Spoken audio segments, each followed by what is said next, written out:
Ah, it's been a while. Of course. Go ahead.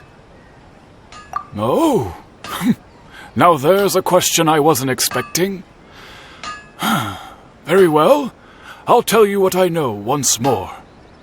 The once renowned Raiden Gokuden, comprised of 5 branches. Amenoma, Futsu, Ishin, Hyakume, and Senju. The art of forging practiced by these 5 clans was first taught to them personally by the almighty Shogun. Over time, the 5 branches diverged from one another as generations of bladesmiths honed and perfected their craft until they became 5 distinct traditions. Most of the great swordsmith clans of old have since fallen into decline, and for a long time, only the Amenoma branch kept its art alive. But fortunately, Kaedehara Kazuha recently returned to Inazuma and took up the mantle of the Ishin art. Now, 2 clans remain of the original Gokuden 5. If my memory serves me right, you yourself were present when he forged the Ishin blade. Oh yeah, we were! Paimon remembers that now. We learned a bit about the decline of the Raiden Gokuden then too. It seems like such a shame. That, my friends, is a tragic tale indeed. In fact, this was not made known to me for most of my life. All these years, I knew of those great clans' demise, but never the cause. Only recently, when the question was on my mind, did I ask Kaedehara Kazuha about this. He told me that, as we are both heirs to a branch of the Raiden Gokuden, it was right that I should know the truth. There is no harm in telling you, but I must warn you. It is a dark and sorrowful tale. The Raiden Gokuden were the targets of a murderous rampage by a vengeful bladesmith. Vengeful? Why? 400 years ago, so I'm told, there was a catastrophic malfunction in Tatarasuna's furnace. One brave swordsmith heard the commotion and chose not to flee, but he rushed to the scene, hoping to prevent a disaster. Tatarasuna was home to a state-of-the-art forging and smelting operation in that day, and overseeing it was the armory officer. His surname was Niwa, though he had family ties to the Kaedehara clan. Knowing that they had just one chance to save countless lives, Mr. Niwa and the swordsmith leaped together into the furnace. The furnace quickly stabilized, but neither of them made it out. The smith's death, though heroic, dealt a devastating blow to his family's fortunes.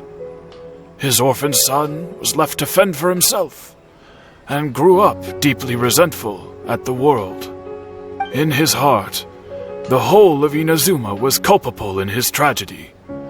He hated the almighty Shogun for her apparent indifference towards his father's death, and he hated everyone who had done nothing to try and save him. Powerless and destitute, the only legacy he had to pass on to his children was his hatred. Generation after generation bore this grudge, living in utter misery. Alas, if only the story could have ended there. But 100 years ago, the then head of this family reached the end of his wits. He could bear their fate no longer, and yet he could do nothing to change it. Finally, he made a drastic decision to take revenge on the Raiden Gokuden. In doing so, he sought to vent his pent-up anger and shake the very foundations of Inazuma's forging industry. In his fury, he murdered indiscriminately, killing even bladesmiths from the Hyakume clan which he belonged to. His goal was absolute, the devastation of all of the Raiden Gokuden. But when he came to the Kaedehara and Kamisato clans, his killing spree came to an abrupt end. he failed to catch them unawares. They fought back fiercely, and they did not spare his life. That is why the Kaedahara clan and their Ishin art survived that day.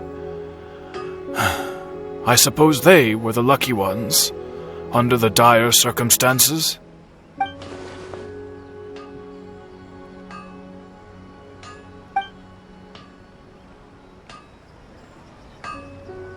Was there anything else you wanted to ask? Kazuha? Why, yes. Just yesterday, in fact. We spoke for a while over some tea. He seemed well.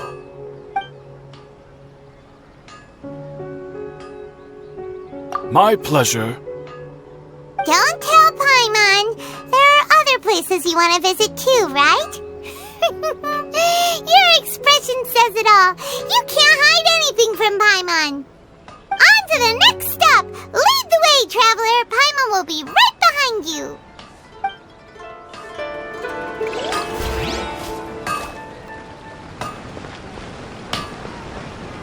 Okay.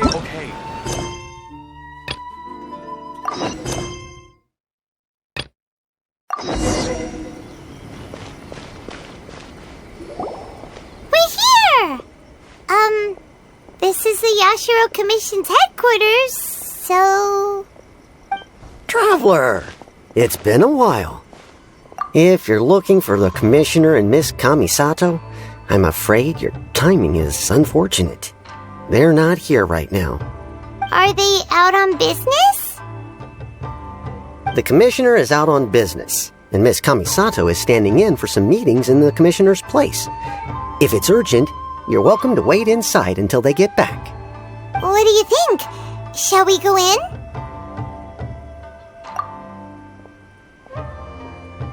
If it were anyone else, I couldn't allow it. But seeing as you're so close with the Commissioner and Miss Kamisato, I think it should be okay. We'll be heading in then. Thanks!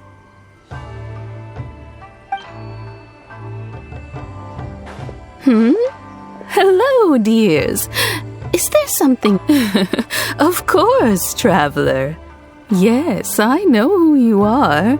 Miss Kamisato has told me about you. What would you like to know? Oh, they're both very well indeed.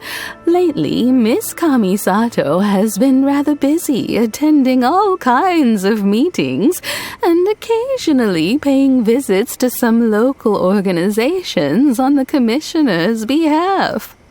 As for the Commissioner himself, well, you know, busy as ever. That much hasn't changed. Although he does seem to be in a rather good mood these days.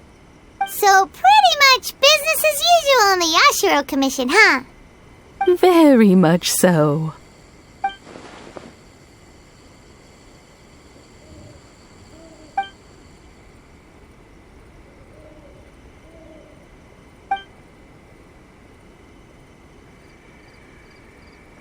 Well, got any more questions? You're very welcome. In fact, I would love nothing more than for you to come and visit more often. But I'm sure you must be far too busy to have time for that. Miss Kamisato talks about you all the time. She seems so thrilled to have you as a friend, and she's always saying how talented you are and how much she admires you. I must say, many things in Inazuma seem to have taken a turn for the better since you arrived here. So you're not just Miss Kamisato's knight in shining armor, you know. I mean it. Whenever the Commissioner dines at home, Toma always joins him. I always find myself at my most relaxed when I'm serving the two of them and listening to them chat away. The commissioner has such a busy schedule that he doesn't always have the chance to take his meals at home. But given the opportunity, he always prefers to dine here. They say it's because Toma is a much better chef than most.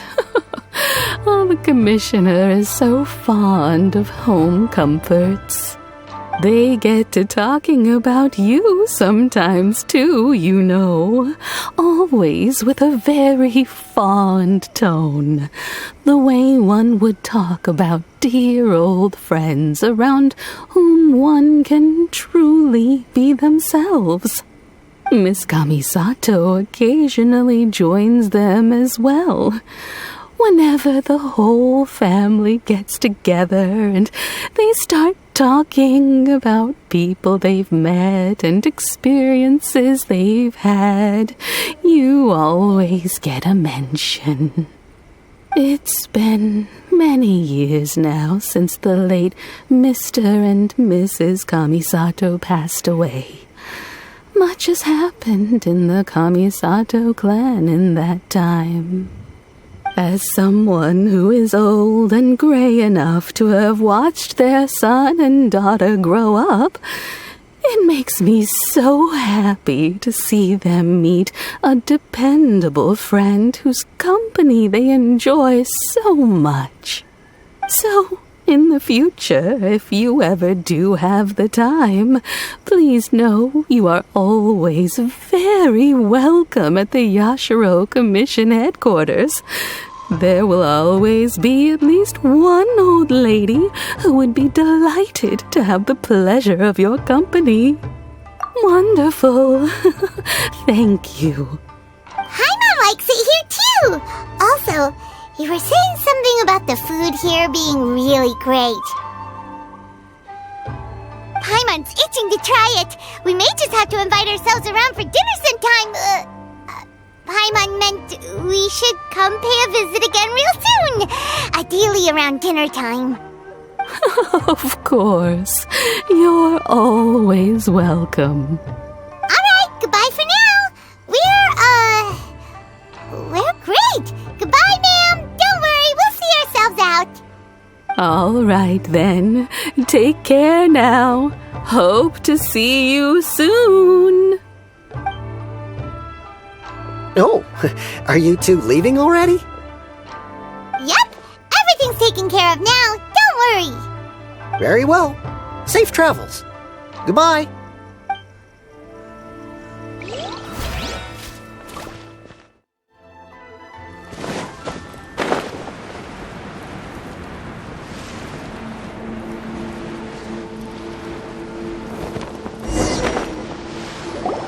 Well, here we are. But what are we looking for? Something or someone? Do my eyes deceive me, or is that the traveler and Paimon? Xavier, what are you doing here?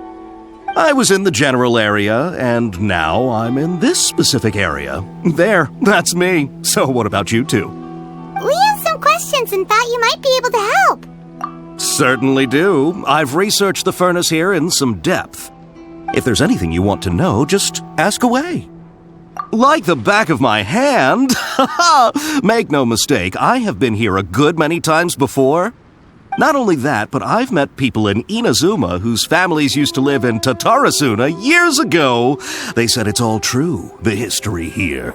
Oh, well, it's a long story, don't you know? The tale of Tatarasuna starts a long time ago. I'm told that its history as one of the most foremost forging and smelting operations in the nation goes back around 1,000 years. Still, the furnace has had a couple of serious maintenance issues along the way. A couple? When exactly? One was just in the last few years, the other was several hundred years ago. A fun fact, I'm not the first Fontaine tech guy to come and work on it either. There was a guy back then too. They say he was a mechanic who consulted on a technology upgrade. It seems like the technological collaboration between our two nations goes back a long way. How about that?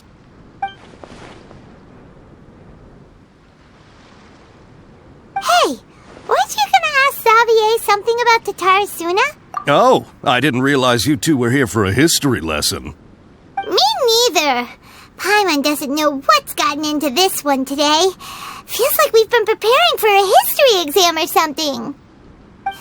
What brought this on? Did you just wake up today with a sudden burning desire for historical knowledge? Sure, go ahead. A kabuki mono? No, I can't say that I have. I do know the word, inazuman, for those eccentric types who always go around dressed to the nines. Just the sort of person that I'd like to meet, actually. But sadly, I've never had the pleasure, nor have I come across anything to do with a kabuki mono where Tatarasuna is concerned.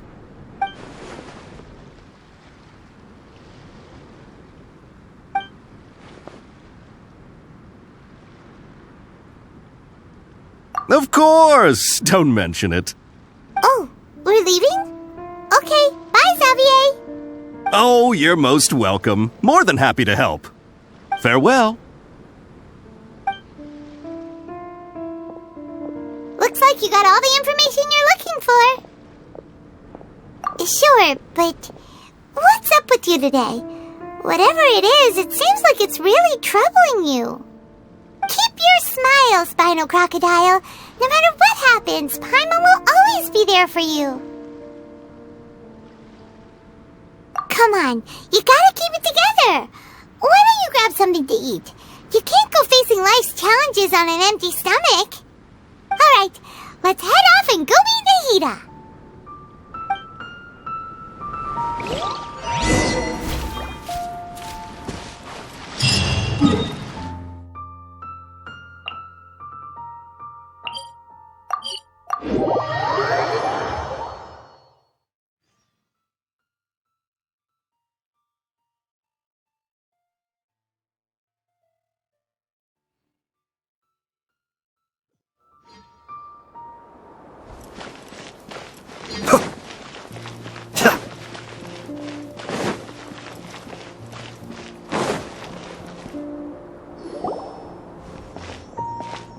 Hey, it's them!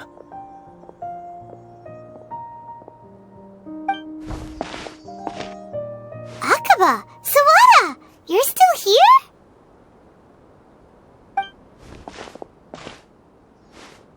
Indeed we are! If you have a moment, we'd love for you to join us once more. We have time. What do you want to talk to us about? It's the same topic we discussed last time. Obviously. Still looking for more info about Tatarasuna, huh? Should we join them? Unfortunately, we haven't made any real progress. Huh? Oh, of course.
I presume you'll want to read mine as well? Here.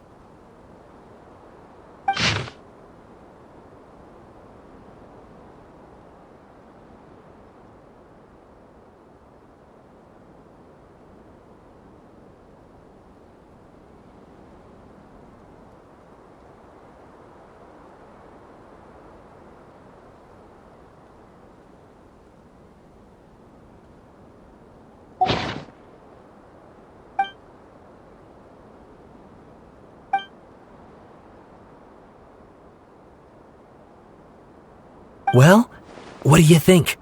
Hey, Traveler, remember how last time Akaba was saying how he wished he could gather more information about all this? Well, we just got back from Inazuma, so how about we tell them what we learned? What did you find out? Something big? It's a long story. Basically, we have some friends that... Wow, so many new details. Thank you so much for sharing that with us. Well, well, so it all comes down to one man's desire for revenge. Huh. You heard this from a member of the Amanoma clan, you say? Then I guess it must be true. Ugh. So there's no ghost story here after all. This new information actually lends further credence to my hypothesis. Evidently, swordsmiths were seen as having an incredibly prestigious role in society those days, to the extent that harming them was conceived of, at least by the perpetrator, as a way of exacting revenge against those in power. Yes, okay, point taken, you were right. But that doesn't mean I can't carry on with my novel. And they're back at it. These guys are... Oh, so sorry. Look at us, prattling on about our projects and ignoring you. Thank you so much for the information. You're welcome. See ya. Keep us in the loop if you find out anything else. Will do.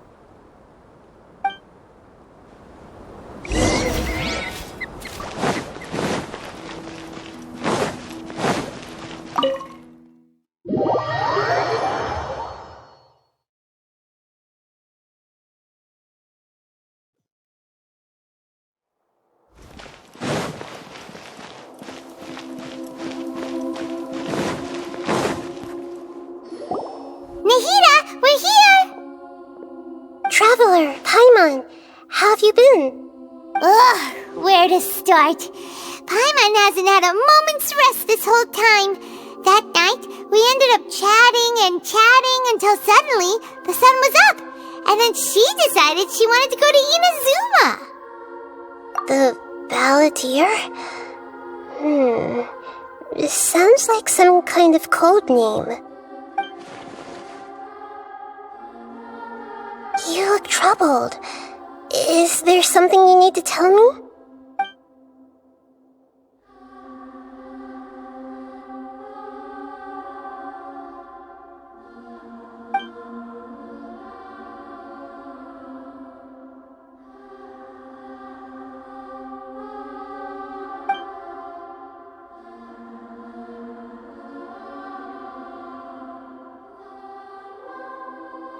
Traveler? Hey, what's wrong? You look so upset.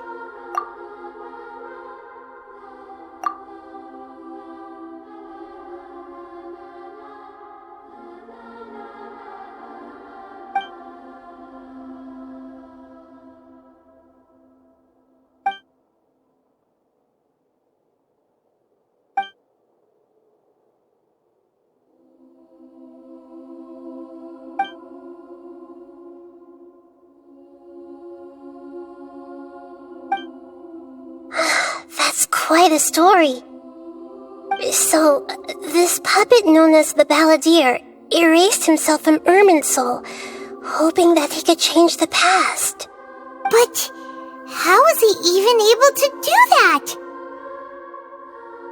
As the traveler said, he very nearly became Sumeru's deity. Admittedly, I remember it a little differently.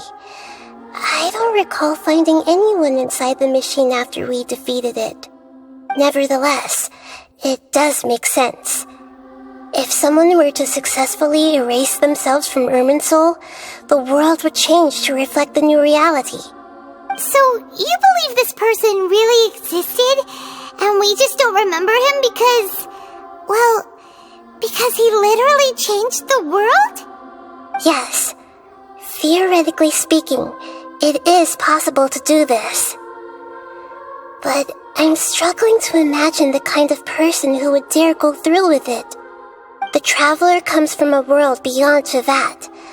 That's why there's no information about her in Irminsul, and it also explains why any changes to Irminsul wouldn't affect her. So if there's anyone in the world capable of retaining memories from a past that has been rewritten, it's you. It's quite incredible when you think about it. Paimon's having a hard time understanding this balladeer guy's motivations. Why did he do it? I can only make inferences based on the information we've been given. As for what kind of person he was, only you remember that.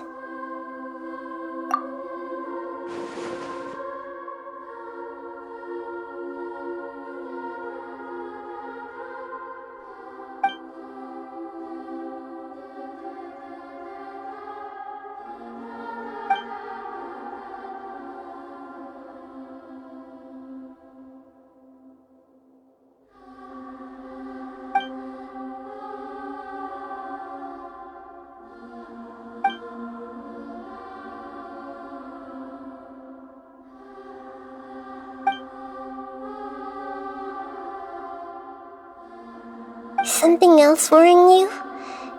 Something that you can't share? It couldn't change the fate of the ones who had died, right?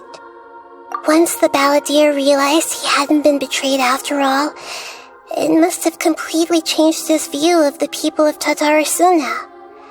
Now he saw them as friends again.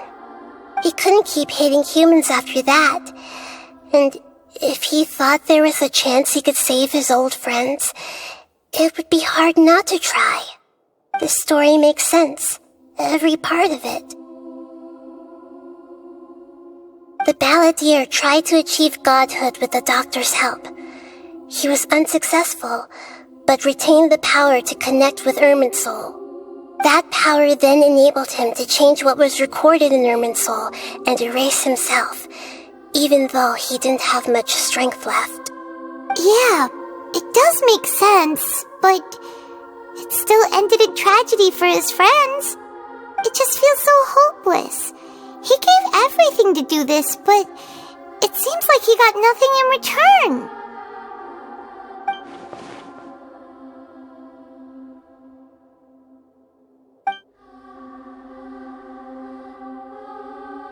Please wait a moment. I want to check something. Found it. This should be the one. It turns out that I have a strange way of confirming everything she has told us.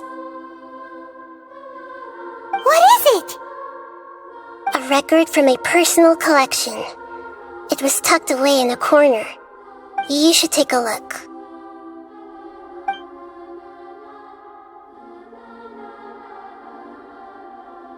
Is this a fairy tale? Who wrote it? I authored this record myself. Huh? You wrote a fairy tale that somehow has something to do with the balladeer? When combined with the traveler's narrative, it's clear that this story is an allegory. Everything in it is a symbol for something else. Hold on. So this record survived from the past? Yes. Any information about the balladeer or the kabuki mono in other records will have been changed. But I wrote this story in a way that means it was left intact. Changing the information in Irminsul changes to that. But Irminsul can't change information that was well hidden in advance. I guess I must have written this story as a backup before the balladeer entered Irminsul. That's incredible! What a great idea! And sending the traveler into Irminsul with the balladeer must have been a further precaution. I knew she'd remember everything. This story is abstract enough that it still resonates with the present information recorded in Irminsul. But if we connect all the different pieces together, the true story that emerges is the one she told us, the now erased life of the balladeer.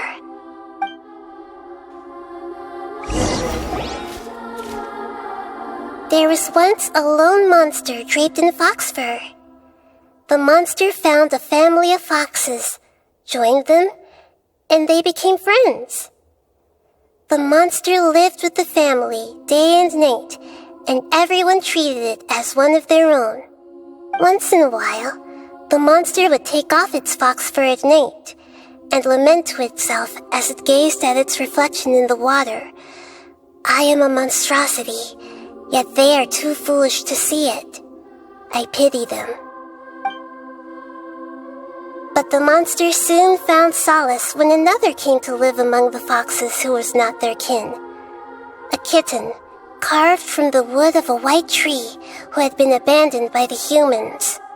The kitten too wished to become a fox, but its tail was too slender and it could not grow a coat of richly colored fur. Yet when the other foxes saw this, they spoke words of comfort to the kitten. Even without a tail and fur like ours, you are still one of us. Furious at this happy resolution, the monster lit a fire on the mountain. The terrified animals panicked as the fire spread. The only way to extinguish the flames was to make a sacrifice. A gray fox stood up and addressed the monster. It said, "You are the cleverest among us. Surely you can help us find a way to solve this." The monster smiled, led the fox toward the fire, and murdered it. The gray fox's heart was turned into a beautiful drop of water, clear, spotless, and pure. The monster gave the heart of water to the kitten, telling him, "The foxes have decided. You are the one who must be sacrificed. Take this, quench the flames, and die for your fox kin." The fire was extinguished, but the kitten lived. It left that side of the mountain and found a little bird who had a broken wing. The two promised they would spend their whole lives together, but the little bird did not have long left to live. It passed away soon after. After burying the bird, the kitten left the mountain for good. Never again would it cherish a single creature nor a single blade of grass that stood on that mountain. The kitten spent the nights wandering aimlessly, gnashing its teeth at the moon. How it wished to swallow the moon and devour the moonlight. If the world could only return to darkness, then it would finally be peaceful and content. I will become the new moon, the answer to everything. Then, no one will know that there were once birds, foxes, and cats in this world. And no one can know that they were different.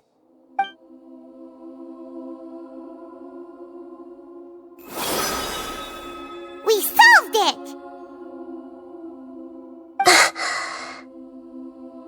I remember now.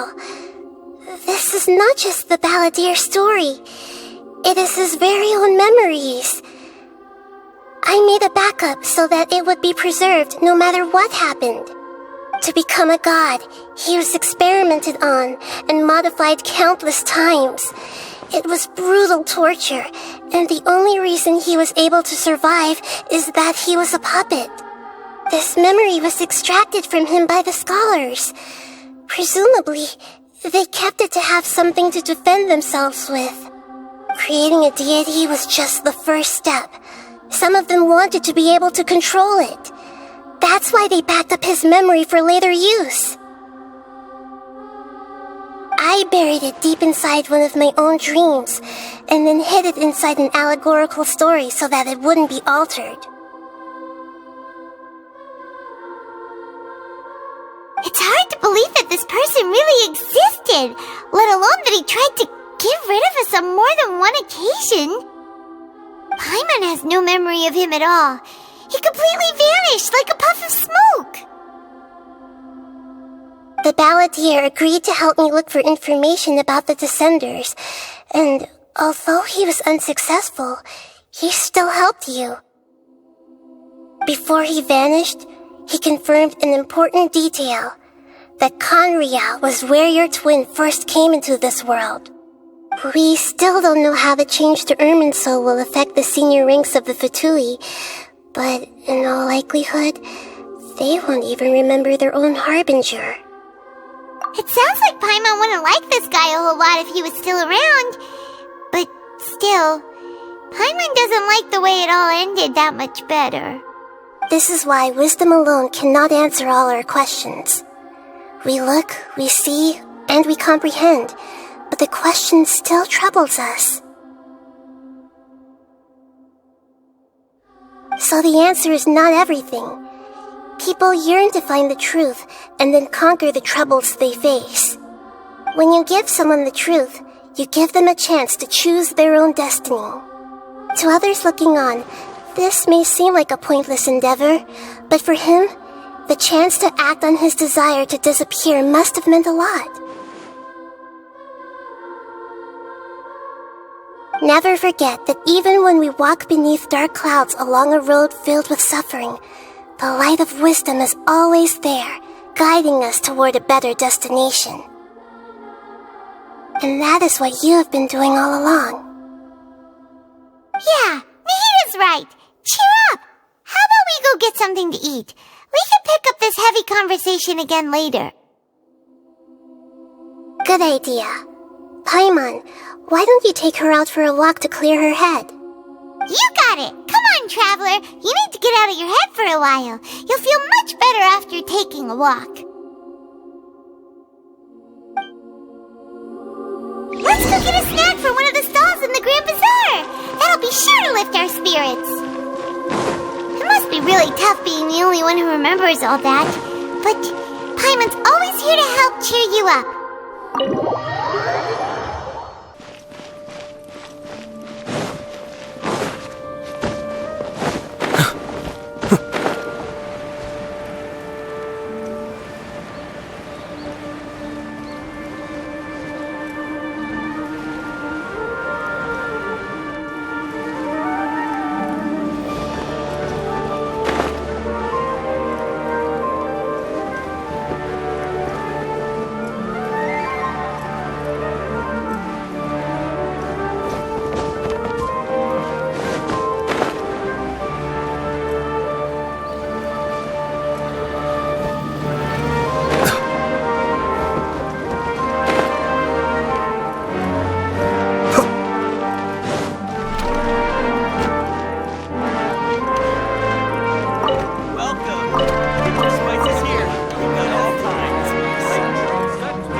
What should we eat first?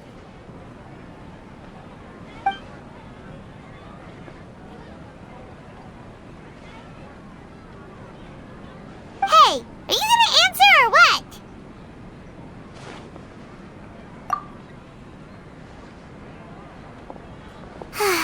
Alright, whatever you want.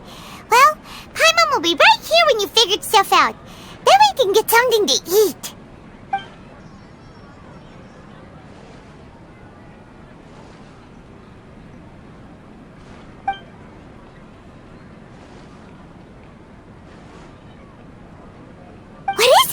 Have you figured it all out?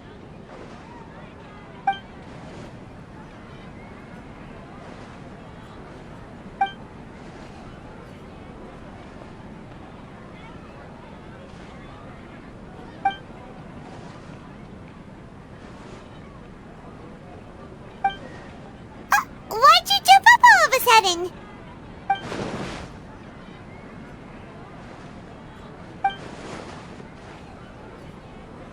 Excuse me, boss. There seems to be a small problem with the last bill. Look, here.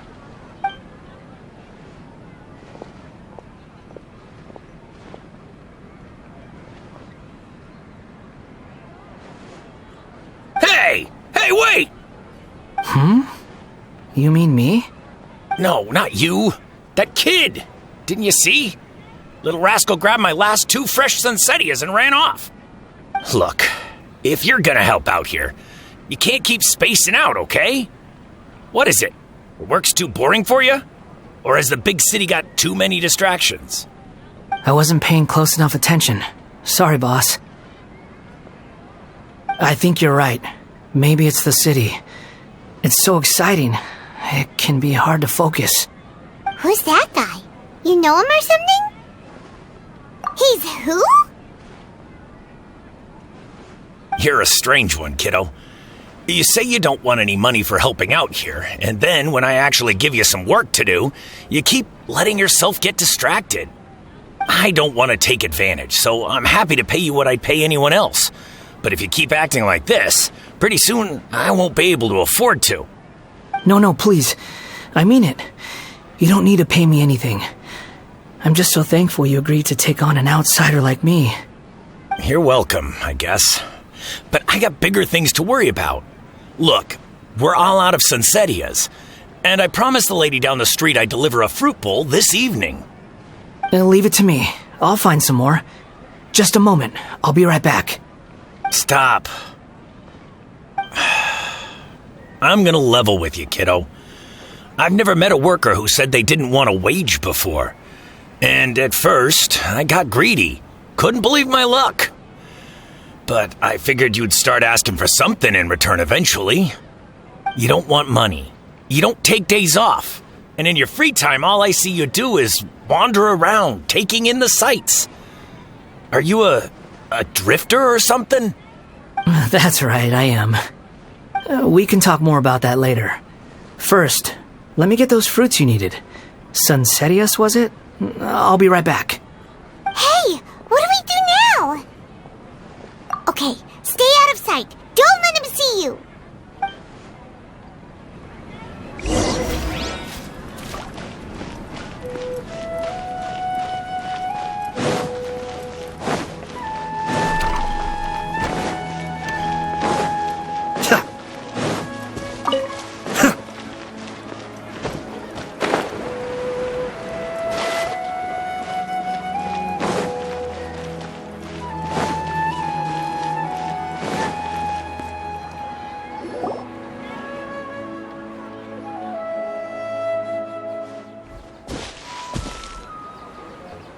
Yeah, this'll do. Even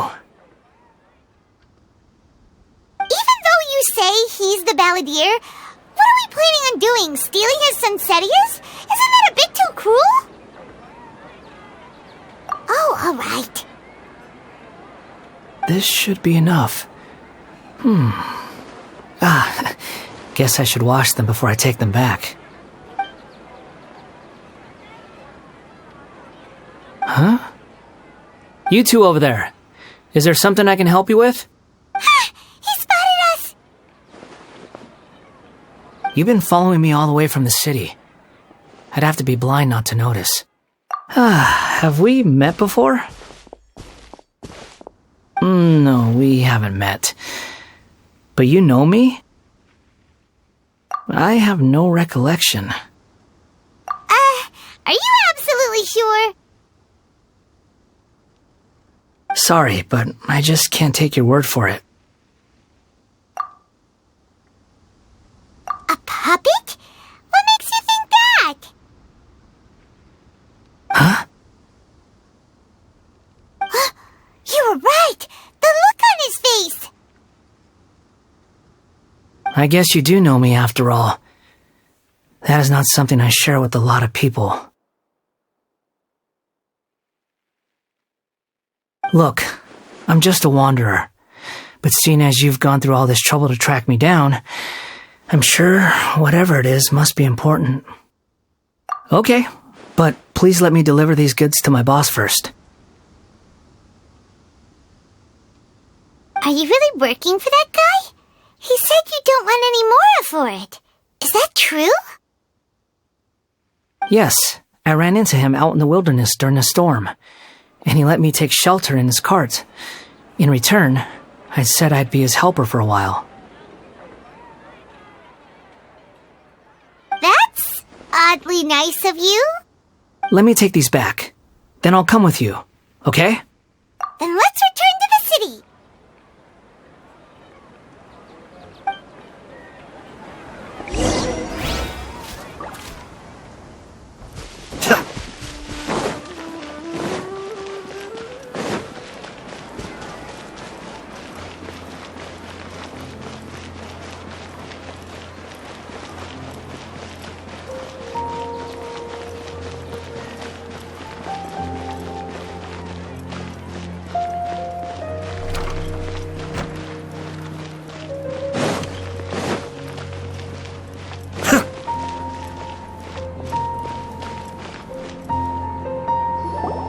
Here you go, boss. I'll leave them right here. Oh, you really went and picked some more. Who are these two? Something's come up, and they need to borrow me. Sorry, boss. I'm afraid I'll be away from the stall for a while. I was just about to pay you anyway. Go wherever you want, kid. Don't waste your time here. What? I get it, okay? You just wanted to help me out, to thank me for giving you shelter from the rain that day. Even then, I don't understand why you're so adamant that you don't want any pay for it. But look, it was pouring down, and there you were, sauntering along without a care in the world, like you had nowhere to be and didn't even care that it was raining. Imagine you were me for a second. It's a little weird, right? Why is this guy traveling during a rainstorm if he's not trying to get somewhere? And why is he taking a shortcut through the open country if he's not even in a hurry? But anyway, taking you in didn't put me out even slightly. You don't owe me a thing for it. Certainly not all this. Your time is valuable. You know, you should go live your life. But I don't...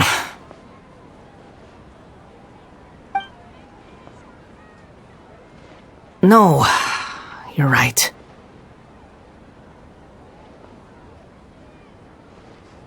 Then I suppose this is where we say goodbye. Thank you again for taking me into the city. Don't mention it, kiddo. I've run into all kinds of characters over the years. I just hope you find your path. Thank you.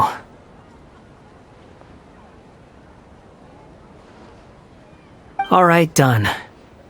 Thanks for waiting for me. We can go now.